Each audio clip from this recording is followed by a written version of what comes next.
Joel, what's going on, man? How's it going, guys? Thanks so much for having me on. It, Thanks for being on, man. We appreciate it. Yeah, good to be here. this is cool as hell for us. I mean, I think we're all big Whitesnake fans, and I know we're Well, Rock of Ages fans. Rocking my Whitesnake hoodie There right you now. go. there you go. Zip. Cool. So yeah, cool. It's good to have you.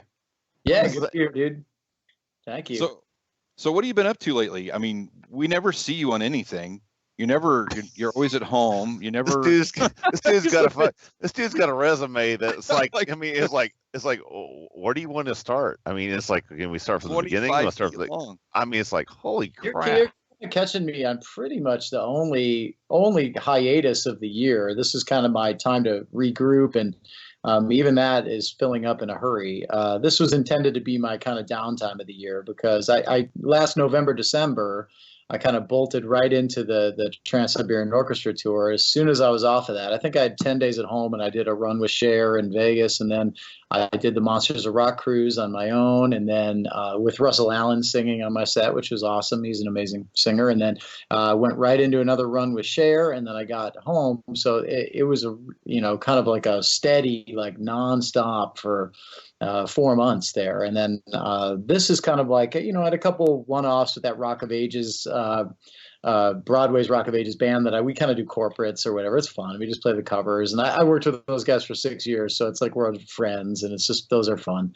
And I got some shows coming up with my buddy Brandon Gibbs, and those were kind of intended to be my only things for March and April to kind of regroup, because May I'm with Cher again, then June and July, of course, I'm out with Whitesnake with the Foreigner tour, and then on the heels of that, there's more Cher stuff happening, more Whitesnake happening, and then straight into TSO. So it's almost like, I'm booked essentially like 10 months of the year, touring wise. So, I'm not 25 years old, and I've got a family here at home and everything. So I trying to give myself a little bit of downtime, but it's all good, dude. That's cool. So I'm looking for. I'll be seeing you in the summer. So I'm going to see the Foreigner White Snake show, and Nice. saw you a couple years ago in Indianapolis at the Murat. I took my son. That was one of his first big shows, and we have a picture of the two of us out in front of the marquee with White Snake on the marquee, and it was a great show. You guys did a great job. It was rocked the shit out of us, so we really enjoyed it. Thank you so much. Appreciate it. So let me ask you a question. How do you, because I was looking through, your big resume of everything you've done. How do you get hooked up with Cher? I mean, seriously. I mean, that's a. I mean, I know it's. I mean, she's going to get the best players and what have you, but being with Whitesnake, Night Ranger, Trans Siberian. I mean, I know it goes everywhere, but how did you get hooked up with Cher? Yeah, so the way that worked was when we finished the Greatest Hits tour, Whitesnake, in 2016, it was kind of passed on to us that David was probably going to want to spend the next year just recording and not touring. So, as working musicians do, I just kind of texted everybody I could see in my phone that was like a colleague or whatever, or in the biz, and said, hey, keep your eyes and ears open for me, and I'm going to be building a year. It was a great challenge for me not to have those like 4 or 5 months of Whitesnake to fall back on and go like, it was like, all right, I got to fill this year up. So I just, did everything, and it was a blast. Actually, I ended up having a phenomenal year. And so one of the things that came of it, my friend Justin Derrico, that plays guitar on The Voice, recommended me to Cher's guitar player, Dave Barry, who he is also plays on The Voice. He's guitar 2 on The Voice. So he needed a sub for the Cher gig at the time. And as it turns out, Dave has been so busy with The Voice that it's pretty much at this point, it's my gig. I just kind of get the first offer on most of it, and have done a bunch of it. So, it's worked out great. It ended up being a lot more than I thought it was going to be. I thought like one little run, and I thought, that'd be fun. But it's turned into, I think I've done like 6 or 7 runs now at this point. So it's going great. How is she Very to work? interesting. How is she to work for? Honestly, a situation like that where it's like, it's more in the pop realm, I mean, she's got like dancers and all that stuff. Yeah. And the band was kind of in the background for the majority of it. And then I step out with her a few times. So she doesn't do sound check or anything like that. So your interaction is pretty limited. I talked to her before the show. She's perfectly nice. It's not like I'm not saying she's not nice to work for. She is, but it has a lot more to do with dealing with the other musicians, dealing with the keyboard player who's the music director. And all the players are great, so it's really it's been a blast to work with all of them, and they all do great stuff. The other keyboard player plays with Stevie Nicks, and the music directors MD'd everybody from Tina Turner to Christina Aguilera to Pink, and everybody. And we got Jason Sutter on drums right now. He's played with everybody from Marilyn Manson to Chris Cornell to, he's playing with Joe Perry and his band now. And so guys that, do really big gigs. And so it's great to be a part of it. Cool. We saw a documentary here a while back, Hired Guns. They were talking about people that are basically, they go from band to band and, and all this stuff, where you're hired in. And it's kind of interesting where you're gonna same deal with that. I mean, you're getting hired. Does Cher keep her main band together though? Like you said, whenever they go back on tour, you're basically called in for that. You get the offer for it, I think, but I think she had more of a steady thing going for a while, but it's become a little bit more of people in and out because it's the nature of this. When she does these short residencies, it's not enough to have it be somebody's only gig. Because you're only working, I don't know how many weeks out of the year. I couldn't really tell you, but it's not enough to make it your only thing. So people are booking other stuff. Like I've got Whitesnake and then Trans-Siberian Orchestra in the fall. So that would take priority for me just because I've been there so long and, with each of those. And those are a little bit more up, my alley in terms of, I guess, showcasing my abilities and stuff like that. It's really an honor to work with her. I mean, she's an icon and all that stuff, but it's not the heaviest like guitar gig. That's why I find it so interesting that say you go from Trans-Siberian to Whitesnake to you work with Night Ranger, all that stuff, and then you're playing with Cher. It's like that's not a guitar driven kind of song. They all have their own challenges, I mean, with that, I got to play like, 16th note, wah, like disco stuff. I've got to be able to play folky acoustic guitar, and I've got to be able to play all that stuff with good time and good tone and never make mistakes. And so everything has its challenges, and you'd be surprised. There's some stuff that's like synced up to the dancers' choreography that's like very, unison run, and it's a lot to not screw up. So despite the fact it sounds like, okay, that's probably like 3 chords, it'd be really easy. It's still very much about playing in the pocket and playing with good sounds and play, at the end of the day, a pro gig is a pro gig. You got to play really well to have it. There's no like, oh, I played the wrong chord there. Sorry, dude. I'll get it next time, man. Yeah. Give me one more shot. So every gig has its own challenges, and they all have their pros and cons. For as much as, like I said, okay, there's not, it doesn't showcase me as much as, say, Whitesnake, where I have my own solo on stage for 4 or 5 minutes or whatever. Hard to beat that. But there's a wonderful professionalism to it, and it's like you take travel out of the equation with these residencies, and you only play 3 shows a week. So that's like, Vegas, man, playing 3 shows a week. It's really great. It's a very cush lifestyle compared to, like grinding and out touring, traveling to each city. The TSO gig, for instance, has 8 2.5-hour shows a week, and signing line after every evening show for the whole arena. Anybody that wants to come through, and I mean, you really, really work extremely hard with TSO. So it's a nice counterbalance that, we'll put it that way. How long have you been doing TSO? This is going to be, I joined in 2010. So this is year number 8 for me, I guess. Yeah. Or no, I guess number 9 this year. I missed 2015 though. So technically tour number 8 for me. So do they have an East and West also? Is it kind of like that too, where they have 2 different actually traveling bands for that? Yeah, the way it works is, I mean, there's a lot more cohesiveness there than you would picture. Then it sounds almost like too distant to say there's two different bands, because it's kind of, we all do put the set and the music and the show together, like in the same place, you know, while the West band is rehearsing in one room, we're out on the main stage, or vice versa. And so there's lots of like, okay, this is what the set's going to be. Now, what are you doing? You know, I work a lot with Al Petrelli, who's the music director out West, to see what he's doing, to cop a lot of what he's doing to keep the show consistent. We don't want people seeing it, you know, on one end and going, oh, it was a completely different show than this. So we try to keep it streamlined and as close to, as possible to each other. You know, obviously there's going to be individual expression put into that show. It's just the nature of making music, you know, but the goal with TSO is to always make the show bigger than all of us, you know. That show is about the production itself and about Trans-Siberian Orchestra itself. That'll always be bigger than, you know, me as a guitar player or anybody who's involved in it, really. So it's all kind of just learning to serve that and putting all that individualistic kind of stuff aside. And it's very easy to do because I have a blast doing it. And how many times can you say you get to play your guitar or play rock music that you dig for 10,000 people a show these days, and you know, be out on the road with your best friends? It's a blast for me. So I totally love the gig. Cool. Have you worked with Nathan James? Yeah, Nathan did the West end of it, but you know, like I said, we rehearse together. So you see each other 2 weeks before the tour begins, or something.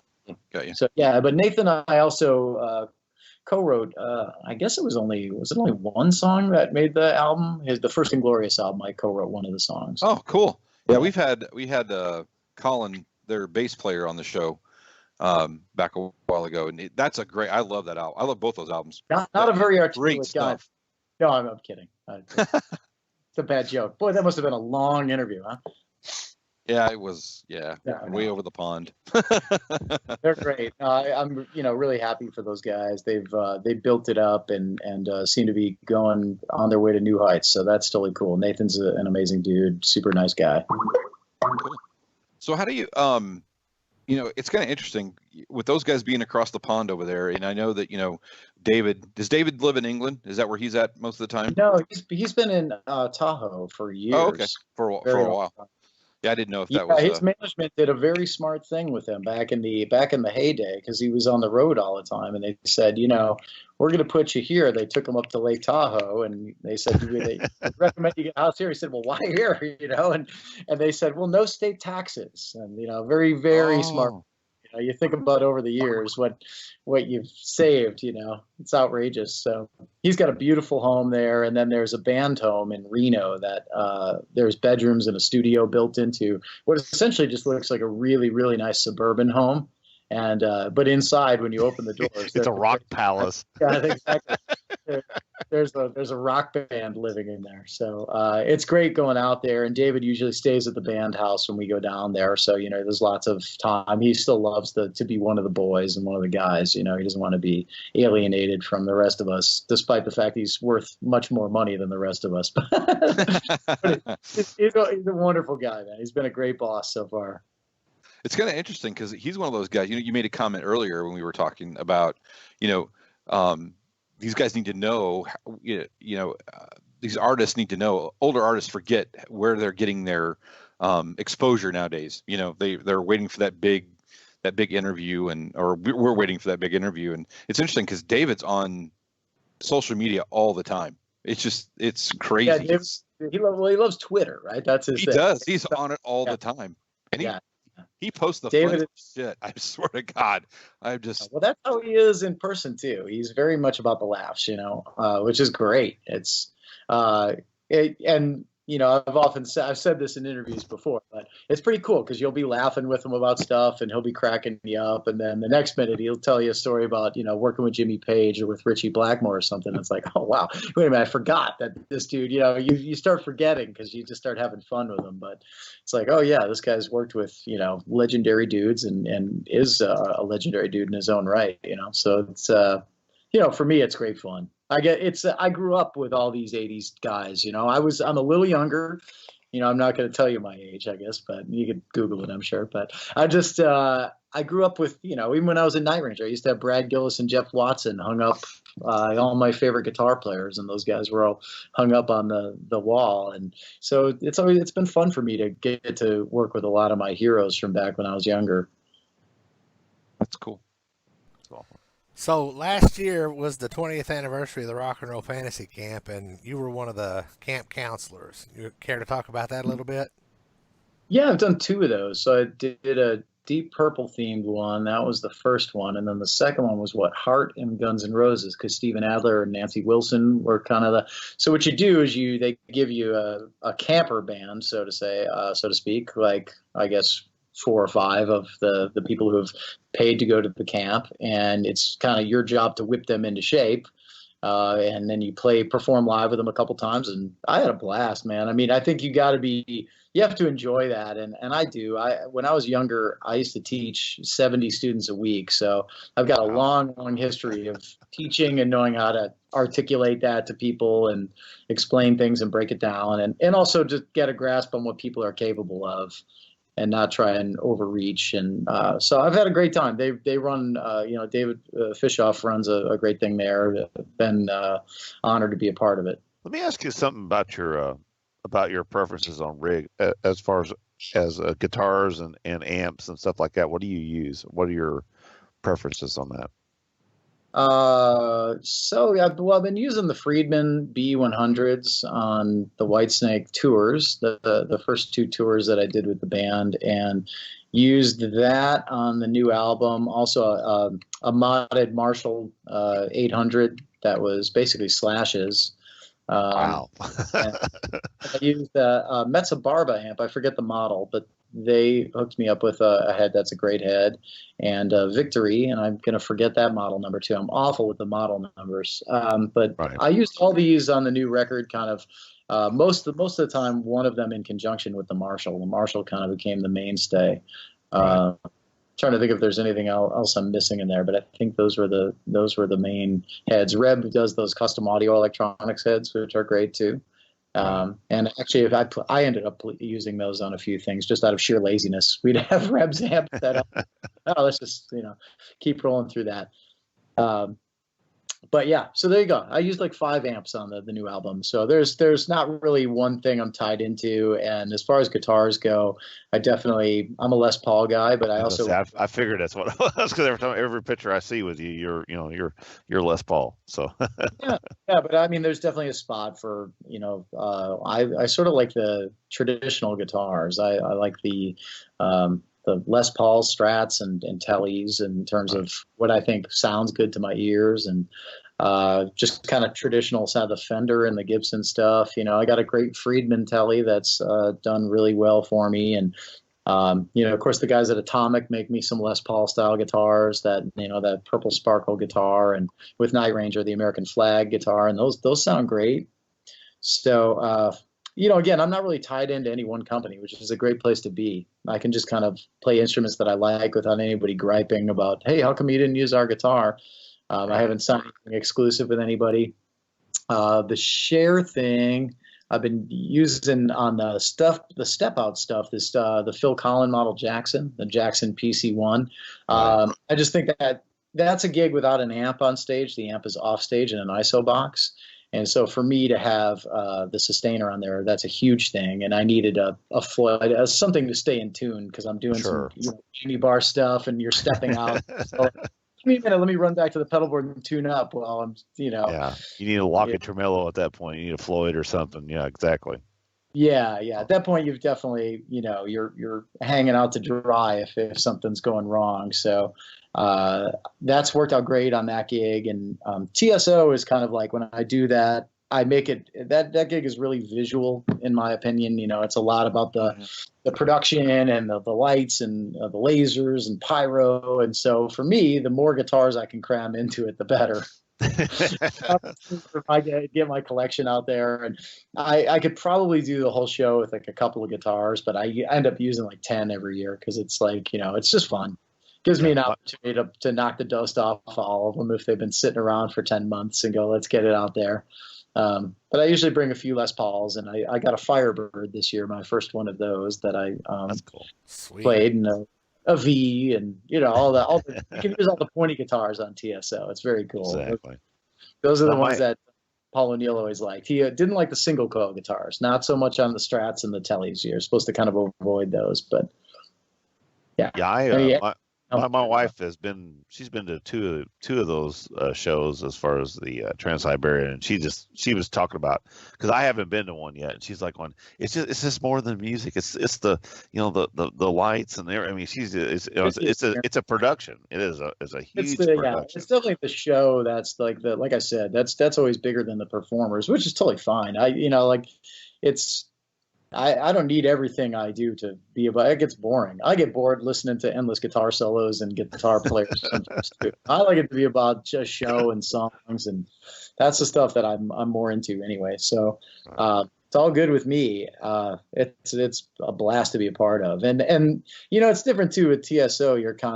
You're playing for all ages. You're not just playing for people like Whitesnake. I'm pretty much playing for people my age or very similar. All right, yeah, the 50 guys.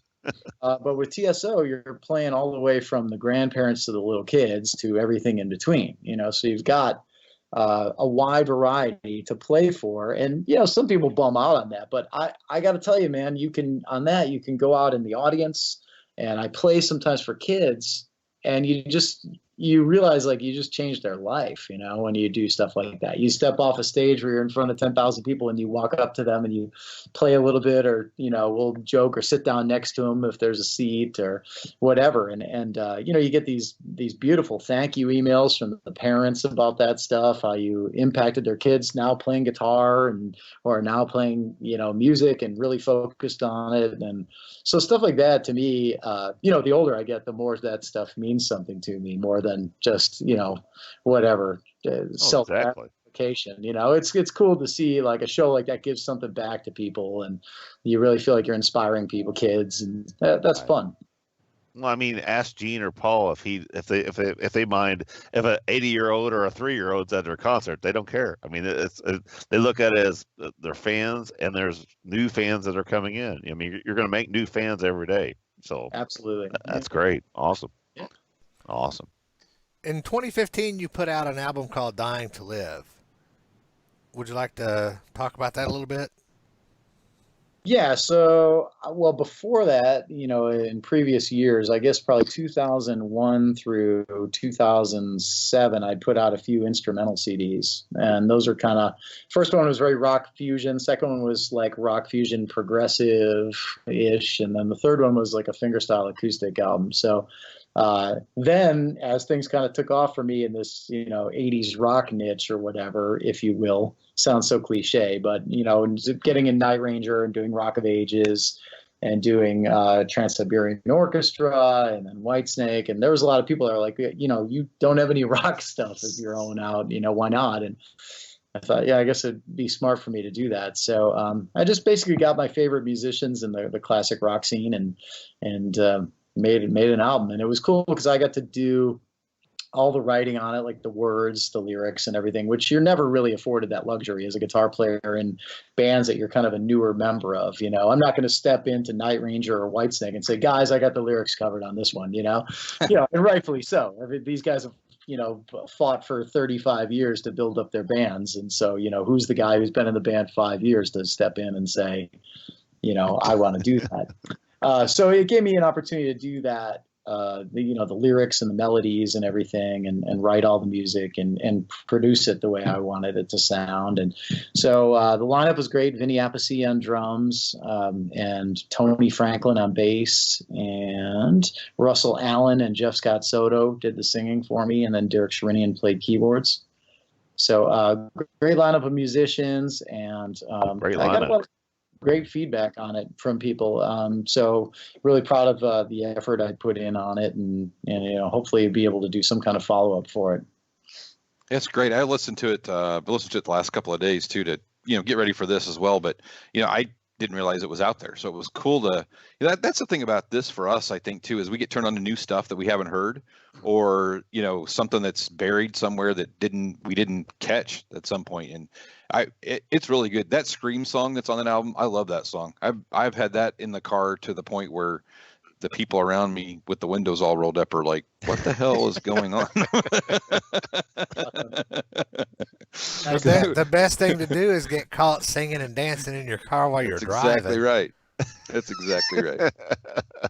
The best one that ever happened to me is I was driving up the street one day on my lunch break, and I had "Do You Want to Touch Me" by Joan Jett. My windows were rolled down, and I was singing at the top of my lungs, and my boss pulled up right beside me and just looked at me and smiled.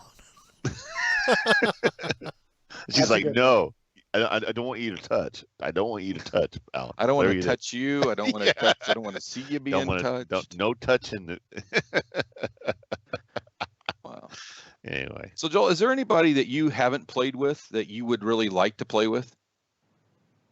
I don't necessarily think that way. It's just kind of like whoever is talented and a nice person, kind of, gravitate towards positive people, keep positive energy in your life and all that stuff. And so, yeah, that definitely the talent thing is always appealing. Great people who inspire you to be better and play better. And so I couldn't necessarily name anybody specifically, but just anybody who fits that bill. Cool. Is there anybody you listen to? I mean, what other bands do you, if you have a chance to, or you don't have a chance, you're like, I pretty much spend nowadays I'm a dad. So if I'm at home, I'm with the kids all day. And then at night, I'll pretty much, we'll just run whatever's coming up next. Like when our podcast is over tomorrow night, I'm playing a jam at the Iridium here in town. So run through the songs for that I'm playing. And that kind of continues. You'd be surprised throughout the year. It's like I kind of have a musical task for myself every night once the kids are down. So there's very little like, all right, let me listen to this band or this style, or it's kind of like it's just on the go. It's like I don't know. It just you learn off what you're just naturally exposed to, and a lot of that actually comes from my kids these days. My son is getting into rock, and Dad, let's listen to Kiss, and I'm like, I guess I haven't really, I kind of missed the whole Kiss thing, to be honest with you. By the time I got into rock, I was like 11, and I loved AC/DC, So I think the Kiss thing. There's nothing wrong with that, though. Makeup thing, and they went, oh, they're like superheroes, but. My parents were not into rock music at all. They're classical people, so we never had it playing around the house.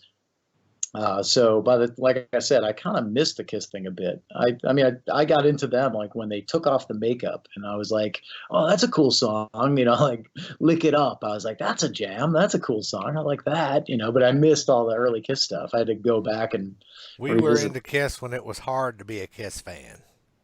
Oh, is that right? Yeah. He was. Yeah, Alan got into it a little bit. Well, I was into Kiss when, they were still in their makeup, but as a teenager, they took their makeup off in '83 when I was 13 years old, So for the second half of my middle school years and my high school years, we were fans of Kiss when nobody cared about Kiss. So we just caught a lot of shit for being fans of Kiss. Well, I definitely know a lot about that. Going through the 90s was that way, that entire decade was that way for being into, I just kind of went with whatever during that time. I did a lot of different stuff, and I'm kind of glad it happened in a way because it made me a better musician. But that was like a time where, I had to make myself valuable to people without guitar solos. You couldn't like fall back on that. Yeah, but listen to this, that wasn't going to happen on the gig. So, but yeah, that was a tough era for that too, because I never understood the whole, like, it's not that I didn't embrace some of the 90s music or different styles of music. I totally do, but I didn't understand the whole, now we're supposed to hate what we were just listening to for 10 years. Well, it was weird. It was kind of a weird.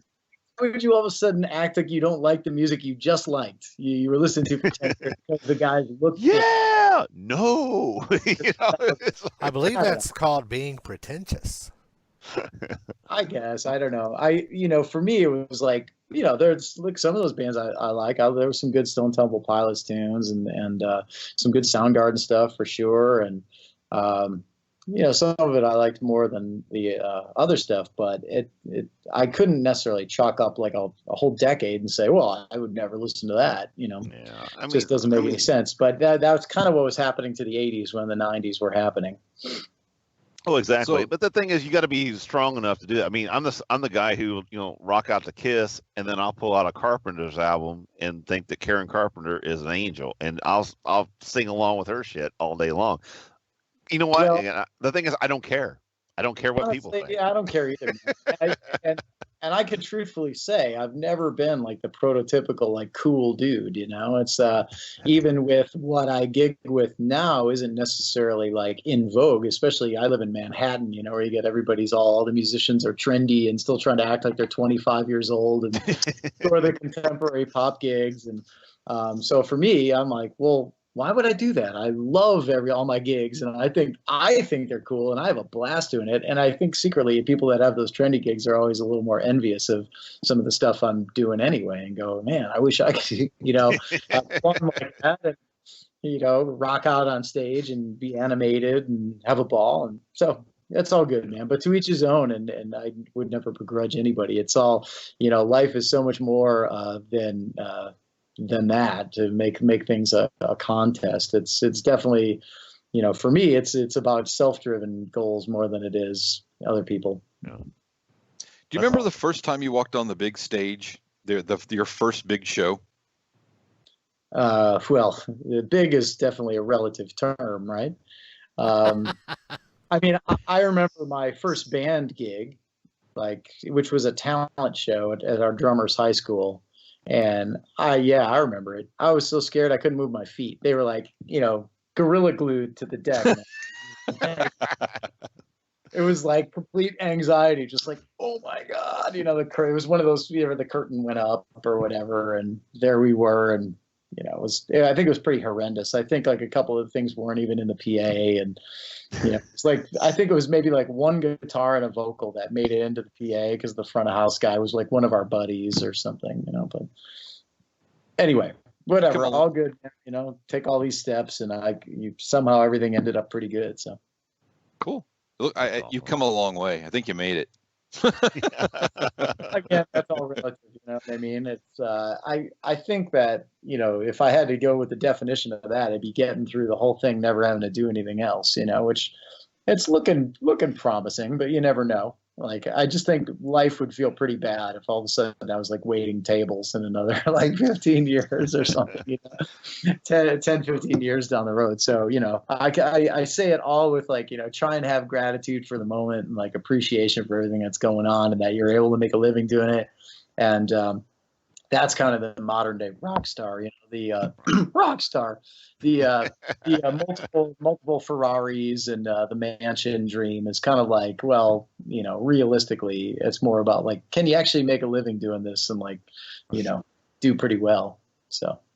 Well, what's your favorite stuff to play? I mean, I know you can't pick a favorite because I'm sure you're going to pick the band that you're in now, but of all the stuff that you've played, what has been your favorite to play? I mean, just as your personal, it's like, man, I really dig this shit that I'm playing and I really like it. I mean, do you have a preference? I can honestly say, I don't know. I get into a zone about like execution and on whatever it is I'm playing, and I have a lot of fun playing it. I like we're talking about the Cher thing, and obviously some of it isn't like Guitar Hero music, and it's not like hard rock, but I have as much fun playing those songs. It's just about concentrating on playing with really good time, and your mind goes to like playing the best you can. So basically, anytime I'm playing a gig, I'm kind of in that mindset. I will say that I feel best when everyone around me is playing that well too, and when it sounds great. That's when I get really happy. I think I'm definitely the type of guitar player that could be happy playing G, C, D all night long if it was on a really high level. I don't necessarily need a guitar solo to make me happy. I just like that the quality of music being delivered is what would make me happy.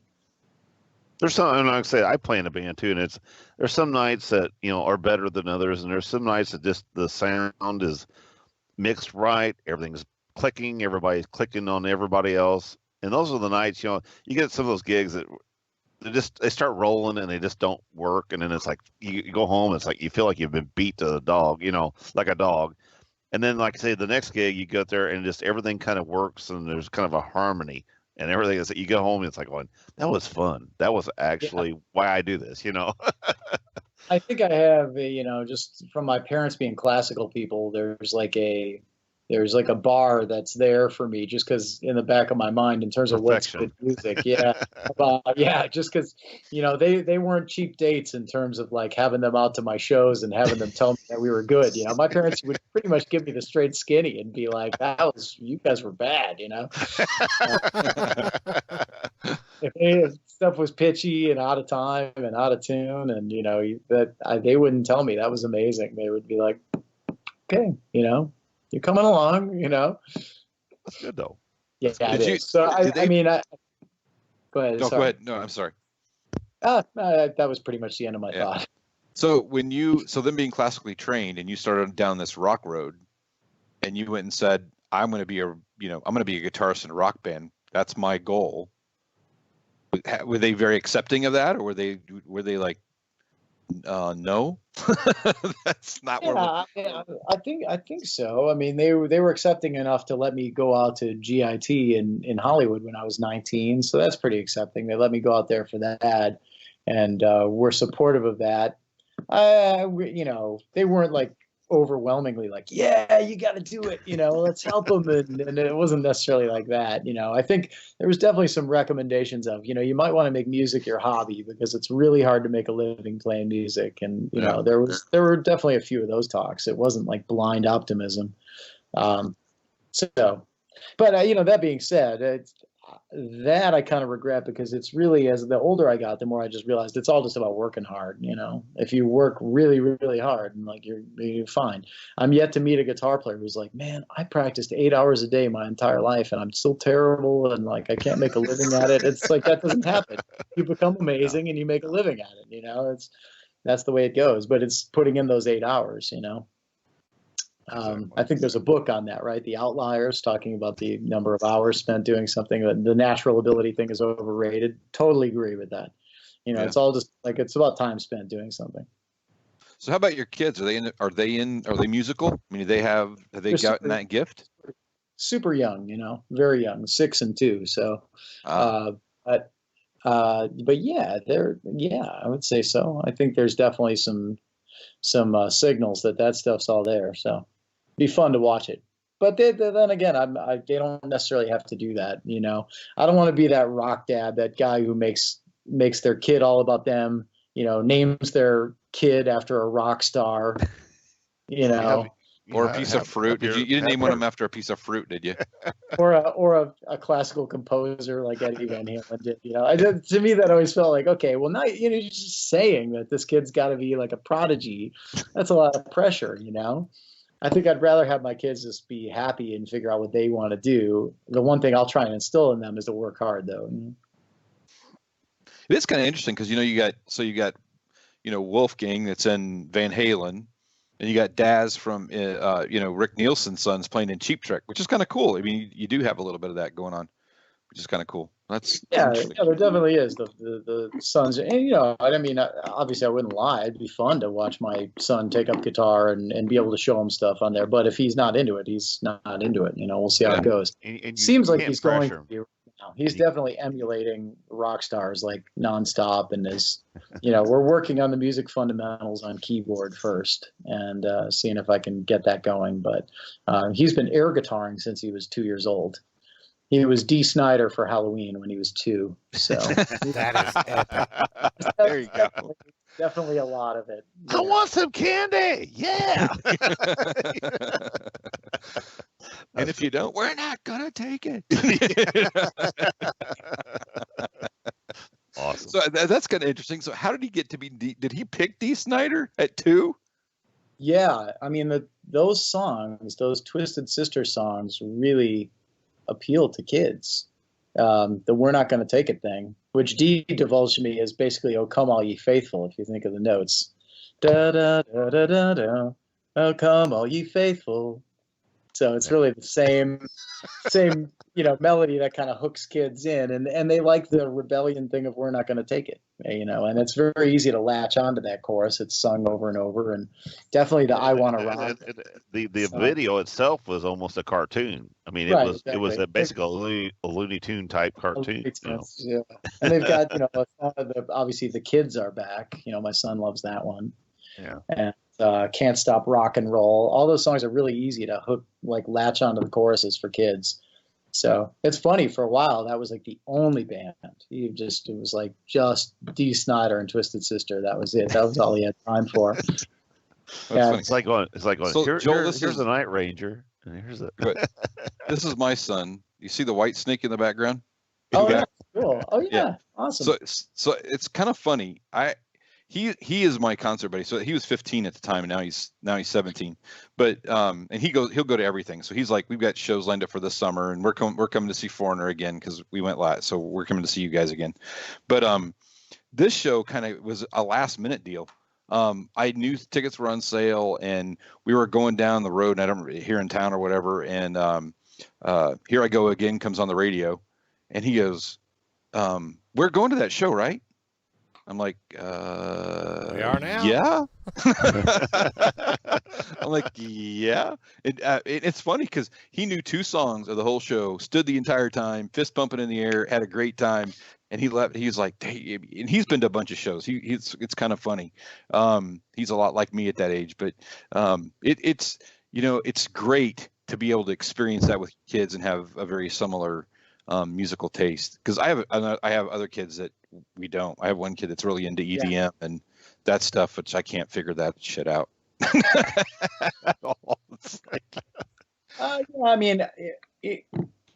can't help but kind of expose him to my tastes on some of it because I know a lot about it. A lot of that has been a big part of my life, and he sees, he catches on enough to see what's happening. So, it's natural, but I wouldn't mind him being into other styles of music or something. I mean, I can learn from it and possibly, I guess learn from him, which is always cool. The kids, having kids, I think you guys know, then you do end up learning from it and being a parent too. It's not just like teaching them. So. Especially nowadays, when the questions are firing in and you can just look on Google and give them the answer, you end up learning a whole lot in a day. These guys want to know so much, That's for sure. Well, I never could pull the wool over my kid's eyes because he mastered Google before I did. That's very dangerous right now. I was asked yesterday, actually, how do you Google something? He's like wanting to get into that. I thought I better not tell him that one. No. Let's change the topic. Well, the good thing is if I need any IT help at all, I know who to call because I can call him and go, my phone will not do this. And he's like, just give me the phone. It's like, it's just like totally disgusted that he has to. I always call Alan because Alan. We always call Alan. Yeah. So Joel, the summer's coming around, right? So when do you guys head out on the road with Foreigner and Jason Bonham? So I think we fly to rehearsals June 4, and then the first date is going to be June 15. It's a little bit weird because we rehearse in LA, and then we need to give the gear time to get across the country by truck all the way to Maine, where the run begins. So it's like we'll rehearse and then I think have like 4 days off or something while the gear is getting out there, and then head over to Maine and start the run. So, but yeah, the 15th, June 15 is the first date. Cool. Do you guys travel by bus then from show to show, or are you guys plane and everything? I would think that's probably a bus tour. I haven't really looked at the routing, honestly. I'll probably start taking a closer look at it very soon. Probably in May, I'll really take a look at what are we doing now? Where are we going to be? Yeah. I don't even know, honestly. Like I know the start and the end dates. That's because if somebody calls and asks me to do a gig, I can tell them like, yeah, well, sure, I'm home or I'm not. So. Yeah, awesome. That'll be a great show. I'm looking forward to it. So the Foreigner. I'm gonna try to catch it. Too, so. That's a great night of classic rock, and hearing the Zeppelin stuff with Jason Bonham and Whitesnake's obviously got a great catalog, and Foreigner, that lineup nowadays sounds amazing. So it'd be really great. Yeah, I actually saw that Foreigner show twice last year, which I was just so impressed. Jason Bonham. I mean, I like Led Zeppelin, but I'm not a huge Led Zeppelin fan, but sitting in there listening to them play, the band he has is incredible. I mean, I was very impressed with the vocalist and the guitar player, and you could sit there and close your eyes and it was as close. Yeah. It was as close as you're going to get. It was really amazing. I haven't seen it yet, so I'm looking forward to it. And I guess I've never met Jason, just like briefly backstage, like nodded heads, doing one of those to him. It's like, hey man, what's up? It'd be nice to get a chance to say hey. Yeah. Awesome. So Joel, where can people find you? We need to wrap up here a little bit. So yeah, no worries. I have a very difficult name, so I'll just spell it for people, and then they can just go to my .com, right? So Joel, Joel, Hoekstra, HOEKSTRA.com. And then all my social media links are right there, so you can click over to any of that stuff. And I do usually pretty well about getting back to anybody, so hit me up. And if you hit the bio thing, you just sit back and read the list. It goes on, and you got like 5 hours to sit there and listen to go through this. I know. I'm one of the guys that includes like the people he's jammed with just like once or twice, even because the way I look at it, you can go either way with that argument. Say, well, you didn't really play with them. It's like, well, yeah, I did, man, and that's hard work to get to that point. Hey, man, I've been on stage with Ron Keel and Bob Kulick, and if you think I ain't gonna take credit, I will show you the damn video on YouTube. There you go, man. Dude, I'm the same way. I look at it like some of those credits on there, like I have Wyclef on there, and that was just Debbie Gibson having me down to a Celebrity Apprentice taping, and he came down to jam and asked me to jam with him, and I ended up playing a couple tunes with Wyclef for people, but that's all it was. But hey, I played with Wyclef. What it is. These circumstances in life lead you to do stuff like that. So I'm still proud of those little things like that too. I think it's cool. Yep, you should be. I mean, everybody should be proud of that stuff. I mean, if anytime you do anything like that, you should be proud of it. It's sort of what it does though is it gives you the bio where it's like, wow, this guy's played with everybody, and it's like he's played with like 600 people. There's some really drastic different things, like I was in Night Ranger for 7 years, or now with TSO for what did we say, 9 years versus 10 minutes with Wyclef Jean, but whatever, dude, it's all good, Yeah, it's all good. It's like, man, I've listened to Night Ranger for 20 years, dude. I mean, that's what I did. Actually, their new album that they just came out with last year was phenomenal too. I saw those guys last year. Night Ranger. Love good stuff. Joel, all right, thanks so much, dude. Yeah, thanks for coming on, man. We really appreciate it. Hang around for a minute. Yeah, hang around. Don't hang up yet. So, yeah. Hey, you can catch Joel out this summer on tour with Whitesnake and Jason Bonham. An evening with Jason Bonham. They had to change the name. I just read that today. Yeah, Led Zeppelin asked them to change Led that. Zeppelin evening. Yes, they changed that. It was Experience last summer. Yeah, it was. Yeah, I don't know why they. Yeah, what happens if he plays in the afternoon? I don't know. There was that came down from the Led Zeppelin camp is where it's how that got changed. Is that right? Yeah, and Foreigner's headlining that tour, and then you'll find him on the Trans-Siberian Orchestra, I'm sure, in later, and Cher, and God knows what else, right, man? I should also mention Whitesnake has a new album coming out this summer. So, awesome. I'm not sure of the release date on that. It's kind of still up in the air a bit, but there should be news on that soon. But I think that the working title right now is Flesh and Blood, and so people can keep an eye out for that.